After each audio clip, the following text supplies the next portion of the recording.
qué juego estamos? Con Eduardo Anguita.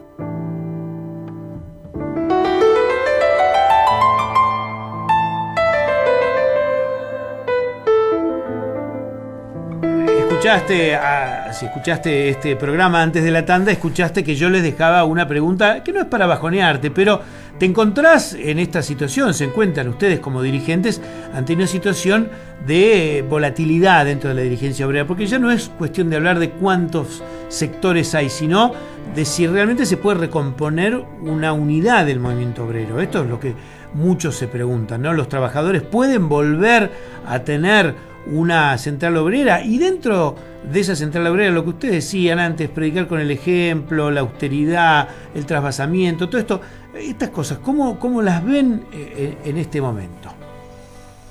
Hugo Yasky.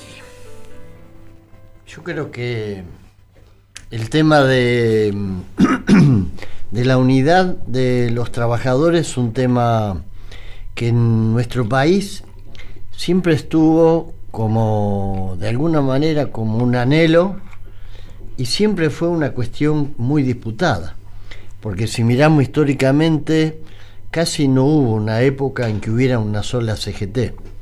Qué sé yo, ya con el golpe de Onganía, claramente hay dos sectores, Ongaro, bueno, antes Amado Olmos, un gran dirigente, Amado Olmos, y Bandori, después Perdóname, muere Amado Olmos, y el congreso donde se crea la CGT de los argentinos se llama Amado Olmos, como claro, dirigente de la CGT. Sí, un dirigente extraordinario. Y en esa época, lamentablemente, ahora, viste, con el video, qué sé yo, uno va a cualquier conferencia, una asamblea, lo graban, lo editan, hay pocas cosas de Amado Olmos, porque era un tipo que hablaba en las asambleas.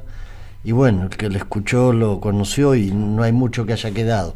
Pero bueno, después fue la CGT de Ubaldini y la de Triaca, la Brasil y la Sopardo. A principios de los 90 nosotros nos vamos de la CGT y empieza, digamos, es el embrión de la CTA.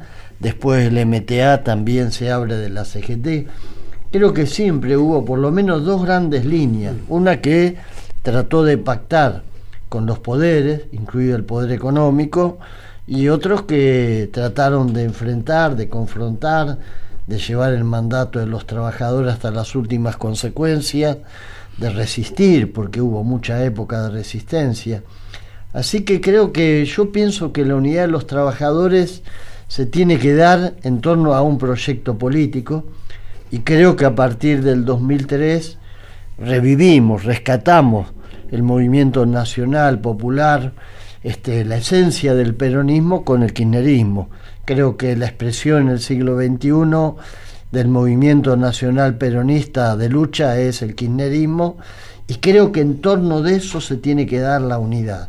El otro día tuvimos una asamblea muy grande en Mar del Plata, y yo decía, es malo tener 3, 4, 5 CGT, pero lo peor sería no tener una sola central que planteara claramente el compromiso con este tiempo que estamos viviendo. Eso sería imperdonable.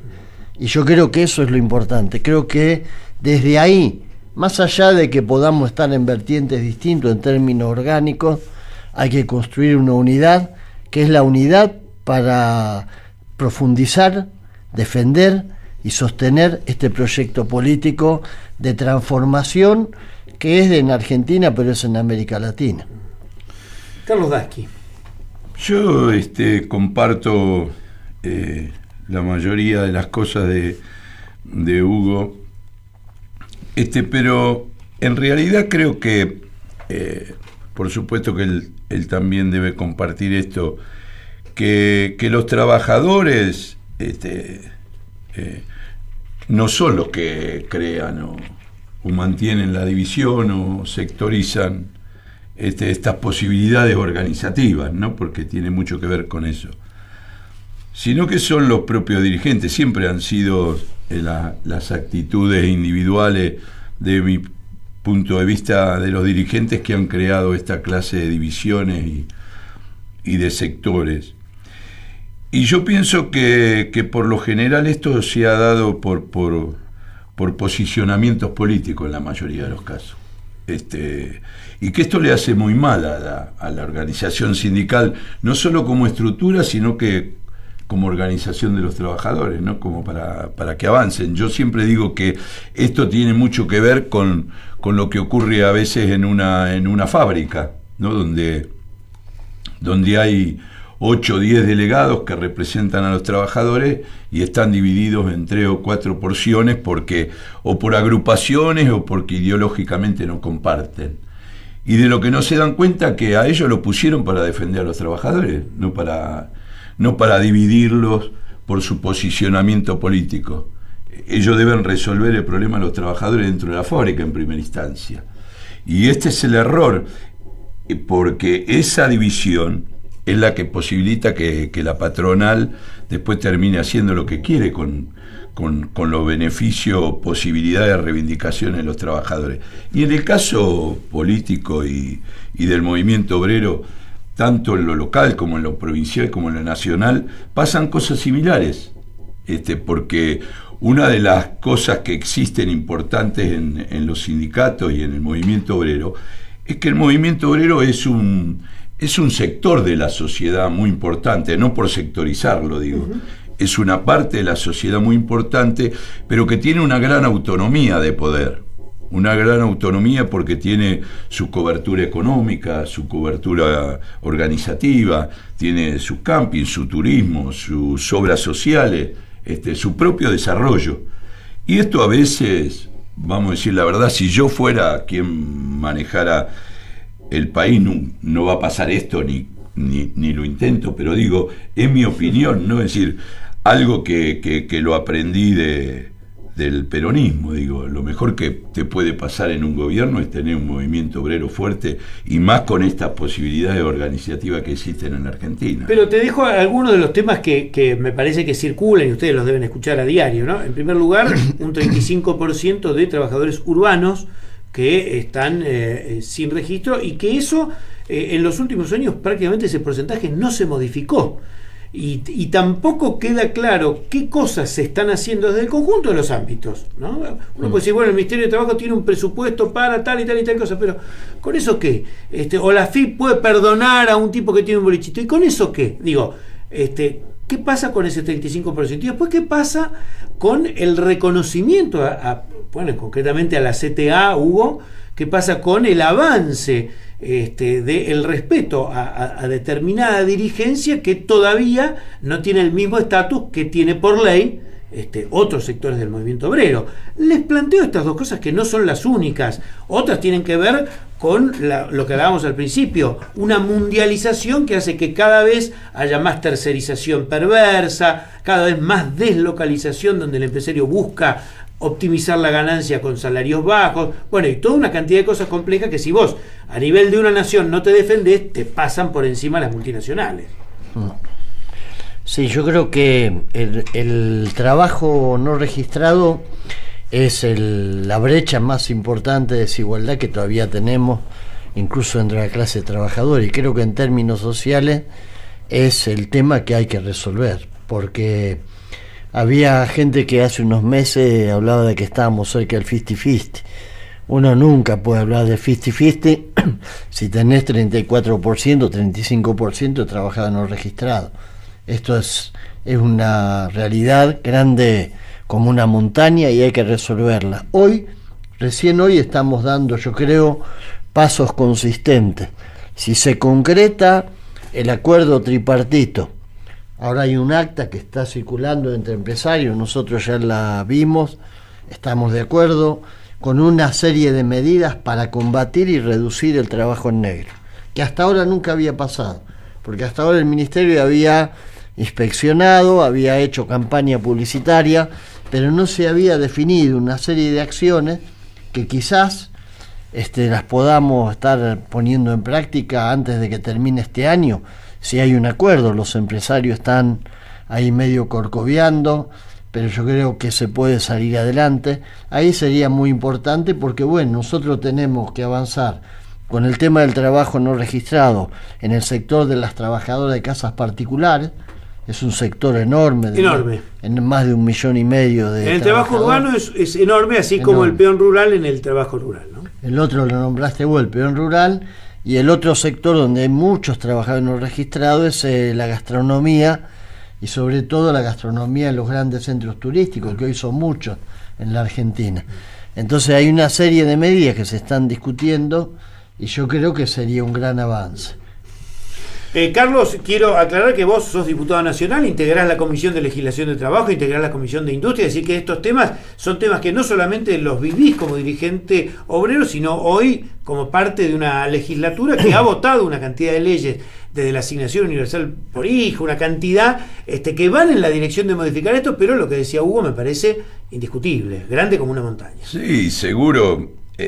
Mira, hace un ratito Hugo hablaba del tema de impuesto a la ganancia y que tiene que ver con esto que vos preguntás. Esto también ha tenido que ver con el, pero no de hoy, de hace tiempo, con el trabajo no registrado. Porque hay varias responsabilidades de varios sectores, pero la responsabilidad mayor del tema de la posibilidad del trabajo en negro es del empresario. No hay vuelta. Es decir, si el empresario no quiere que haya trabajo en negro, no hay. ¿Y qué ha ocurrido con esto? Es decir, que siempre es el Estado el que termina para el empresario teniendo la culpa, porque esto ha ocurrido cuando había situaciones complicadas, difíciles, como allá por fines de los 90 y principios del 2000, cuando planteaban que no podían pagar los aportes y te traían los delegados de fábrica al sindicato para plantearte esto, lo traían los empresarios. Y en ese momento faltaba trabajo. Hoy que hay mucho más trabajo que en esa época, terminaron planteando y diciéndole a los trabajadores que para qué le iban a cobrar, para qué iban a pagarle el impuesto al Estado, si el Estado se quedaba con la plata. Entonces, ¿cuál era la propuesta de muchos empresarios? Que trabajaran las horas en negro, sí, claro. Que las horas extras que se trabajaran en negro, ¿para qué le iban a dar la plata de este impuesto al gobierno? Pero mientras tanto ellos también zafaban sí, claro. Y no blanqueaban lo que tenían que blanquear y pagar impuestos. Así que este es otro tema que tiene que ver con... Para decirlo más claro, detrás de cada no registrado hay un evasor. Claro, que es el absolutamente. Por eso digo que lo que dice, y creo que el Ministerio de Trabajo hoy en la actualidad tiene muy claro porque lo está planteando, es decir, hay que darle una batalla fuerte a esto, pero hay que darle la batalla como el planteo de responsabilidad social. ¿Se acuerdan que cuando empezaron con responsabilidad social se planteaba la responsabilidad social empresaria? Bueno, no se tiene que plantear más el tema de responsabilidad social empresaria, se debe plantear responsabilidad social. Los empresarios, los sindicatos, el Estado, y si hacemos esto, se resuelve el problema del trabajo. Yo les quiero decir una cosa, no porque esté ahora sentado con ustedes, pero me parece que también los periodistas hemos perdido parte de la cultura, en el sentido de que antes en los medios se leían las secciones de noticias gremiales, se leían. Y recuperar esa tradición, claro, si vos la sacás una semana, a lo mejor la otra semana no tenés resultados tremendos, son procesos de cambio. Hoy día en los medios de comunicación el tema de los trabajadores aparecen cuando se cae una pared y quedan 3 laburantes de la construcción y lo primero que hace el notero es ir a averiguar si estaba en negro para hacer escándalo, no para generar conciencia. Digo, en esto estamos enmarañados en una sociedad que se muerde la cola. Y quiero decir una cosa, a veces la agenda de los medios está hecha de una manera sin quererlo, muy atractiva cuando decimos, no, discutamos la ley de medios, pero no nos quedemos en el ombligo del mundo de hablar de los medios. Más voces es para incluir, y justamente la inclusión es tocar más estos temas. ¿Cómo hacemos? Se lo pregunto a ustedes porque a los oyentes también les dicen, ¿cómo hacemos los que estamos del lado de la comunicación para poder articular? Sí, yo creo que eso que vos planteás es así, ¿no? Creo como que se impone un discurso dominante, pero a la vez una especie de estrategia que vos fijate, de pronto hay conflictos que tienen prensa y otros que son más agudos, más graves, más lacerantes que no la tienen, porque el tema de resolver lo del impuesto a las ganancias, que bueno, se pudo modificar, creo que el gobierno tuvo reflejos tardíamente quizás, pero los tuvo, y eso se modificó. Ahora, al mismo tiempo, tenemos 34%, 35% de trabajadores no registrados, que están en el subsuelo salarial además, y ese tema no aparece en los medios. Es más, ahora que lo estamos discutiendo tampoco aparece. Es muy raro que alguien te llame para hablar de este tema. ¿Cómo resolvemos la cuestión de los no registrados? Claro, porque ¿no? ¿Quién son los que permiten los no registrados? ¿No? Es decir, Claro. hay muchos que tienen que ver con esta clase de, estos mismos que provocan esto tienen que ver con el impedimento o querer impedir que este tema de la ley de medios continúe, ¿no? Adelante. O sea, es que nosotros tenemos, creo que, un problema muy difícil en la sociedad, en la comprensión, en la cultura, en la educación, porque muchas veces se hablan de leyes, ¿no? Vos que nombraste al Congreso, se hablan de leyes, y a veces las leyes están.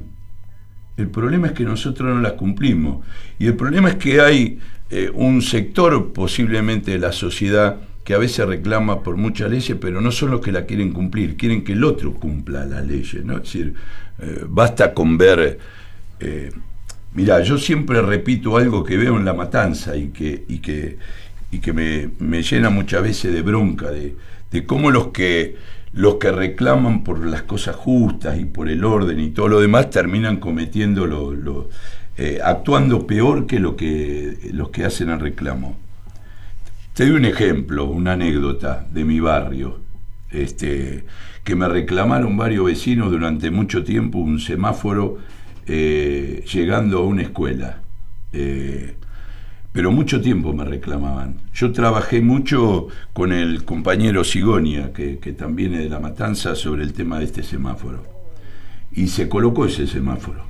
Y yo te digo que hay muchos de los que reclamaron y firmaron notas para poner ese semáforo que no le dan bolilla al semáforo.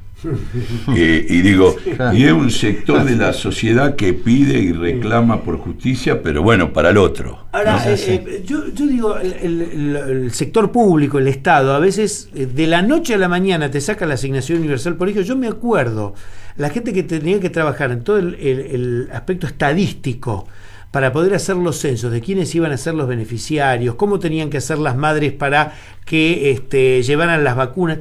Y vos decís, en pocos meses esto se normalizó en el sentido de ser norma y de aplicación obligatoria. Sí, claro. Y yo digo, si vos decís el Consejo Económico Social, que es la verdad una aspiración para una sociedad capitalista, no estamos pidiendo una revolución, una reforma agraria, pero ¿por qué no se puede poner en marcha un mecanismo donde después el rol del Estado de control pese? Porque la verdad que un 35% de trabajo en negro es ilegal por donde lo busques. Claro. Podrían ir presos, porque son delitos penales económicos, y sin embargo la sociedad actúa, como decía recién el ruso, ¿no? Con una especie de complicidad, de anomia, de desinterés. Firma una cosa y después ya ni sabe que la firmó. Sí, yo creo que además hay una cuestión cultural, ¿no? Hay muchos empresarios que tienen son como aves de rapiña, porque en algún punto te dicen, bueno, yo ya te doy trabajo, no me jodas. O sea, además que te doy trabajo, querés que te pague los aportes. No, vos venís a trabajar, yo te pago. Y ya para ellos es como si estuvieran en el siglo XIX, ¿viste? Ya con eso estás hecho. Esto que dice Hugo me hace acordar a dos temas, ¿no? Uno, lo del tema de las trabajadoras de casas particulares, y otro el tema del campo y de los trabajadores, los peones rurales. Es decir, en el caso del tema de las casas particulares, muchas veces uno se sentaba en algunas reuniones familiares y de amigos, donde había personas de distintas profesiones, y cuando salía el tema de la mujer que iba a hacer trabajo en cada una de las casas, y se hablaba de que había que tenerlo registrado, blanqueo, había muchos que miraban como diciendo, no sé de qué se trata esto, pero mirá que yo la trato re bien, claro. Porque hasta come conmigo y le doy lo que me sobra de comida y le doy lo que me sobra de ropa. Y esto mismo ha ocurrido en el campo, ¿no? Claro. No, pero si mi patroncito es bueno, mire que me da un lugarcito, ¿no? Y después creo que hay un tema también que es cultural, de educación. Yo le decía el otro día en una reunión que estábamos en el Ministerio de Trabajo, hay que explicar, porque es un trámite muy sencillo, que no cuesta casi nada al bolsillo del empleador, la registración de la empleada que cada uno tiene en su casa. Es muy sencillo, se hace rápido, es muy para el bolsillo. Los formularios del ANSES, entras por ANSES, por Ministerio de Trabajo, Claro. por donde quieras entras. Entonces yo decía, Googleás, como ella lo pide, googleás y ya está. claro, y eso hay que, yo le decía, tenemos que pasar en una propaganda muy sencilla y clara, en el entretiempo de la transmisión del partido de fútbol, Sí, señor. cómo es el trámite, en 1 minuto y medio lo haces. Y a veces yo creo que hoy hay mucha gente que piensa que se va a meter en un quilombo, Sí, que sí, le va a sí, venir la sí. FIP, Bueno, sí, que va a sí. tener que pagar impuestos. Sí, sí. Y no, es una cosa muy sencilla que le va a dar un derecho a las empleadas. Agrego, yo sin ser dirigente obrero, pero con la picardía que te da la comunicación, te agrego algo. A veces a esta explicación pedagógica hay que agregarle el miedito. ¿El miedito cuál es? Flaco, si vos tenés una empleada en tu casa que se lastima y tiene un accidente de trabajo, el día que tengas un juicio, vas a perder la casa. Claro. Digo, un poquito de miedo no le viene mal al señor o señora que dice, no, si yo la tengo. Sí, sí, porque es así, sí, claro. Ahora, vuelvo con una. Nos quedan 5 minutitos y a mí me parece que este es un tema no menor. Y después hablamos un par de minutitos de la tercerización y de cosas que afectan a servicios públicos esenciales como el transporte. Pero les agrego un aspecto: el Estado no puede ser más activo. Yo digo, hoy nadie sospecha de que este gobierno esté entrampado ni con la UIA ni con los grandes intereses empresariales, pero el Estado no puede ser más activo para fomentar esto y darle la impronta de épica que le dio la asignación universal o a la movilidad jubilatoria. Sí, nosotros tuvimos un Estado en la década del 90 que fue desmantelado y que estaba hecho para que todo esto pasara. Porque no inspeccionaba, no tenía capacidad, no tenía dotación, no tenía ni siquiera instrumental. Hoy el Estado a nivel nacional avanzó mucho. Han puesto en línea la FIP, el ANSES y el Ministerio de Trabajo, entran con computadoras, en el momento están en condiciones de saber dónde hay fraude patronal o no, eso es muy importante. Tienen creo que 500 inspectores que han multiplicado por 100 la cantidad que tenían en los 90. Creo que el Estado Nacional está en condición y va a ser más. Los estados provinciales, algunos siguen como, digamos, como estados feudales, donde por complicidad con los que toman empleo, con los empleadores, que siempre están arreglados en la rosca, con la rosca política, el Estado, los jueces, esas provincias semifeudales, que incluso muchos estados tienen trabajadores en negro, porque este es el otro tema. Hay estados municipales, estados provinciales, que tienen trabajadores en negro en el sector público. Y que se han negado permanentemente que la policía de trabajo fuera nacional, que lo han manejado la provincia. Que esa es la discusión que viene, es decir, cómo llegamos al escalón de las provincias. Claro, es así. El ruso, el otro día hubo un hecho desgraciado en la provincia de Misiones, en la Tarefa, ¿no? En la cosecha de la yerba mate, y murieron unos muchachos jóvenes. Ahora, cuando vos ves el camión de la Tarefa, es el mismo camión, el mismo tipo que andaba en los años 50 y 60. Lamentablemente son camiones muy similares a los que andan por la ciudad de Buenos Aires cuando están los recolectores, los cartoneros. Entonces yo digo, también si el Estado ahí pone junto al poder de policía los recursos que tiene que poner, quizás también se logre, porque lo que hablábamos antes, cierta caída de votos del Frente para la Victoria, más allá de que uno apoye, no apoye, tiene que ver con el modelo de sociedad que quieren inculcar otros que han tenido una buena cosecha electoral. Sí, pero yo creo que nosotros hace mucho tiempo que tenemos un modelo para resolver la mayoría de estos problemas, que es el modelo tripartito. Claro. El modelo del Estado, de los trabajadores y de los empresarios. Es posible que lo que esté fallando para resolver es esto, es decir, que todos tengamos la misma responsabilidad. Por eso hablamos del tema de responsabilidad social, porque eso de responsabilidad social tiene mucho que ver con lo que vos estás diciendo, no solo en este caso, sino que en esos colectivos o ómnibus o camiones que ven en plena capital federal y que te ahogan en cada en cada toque del acelerador, ¿no?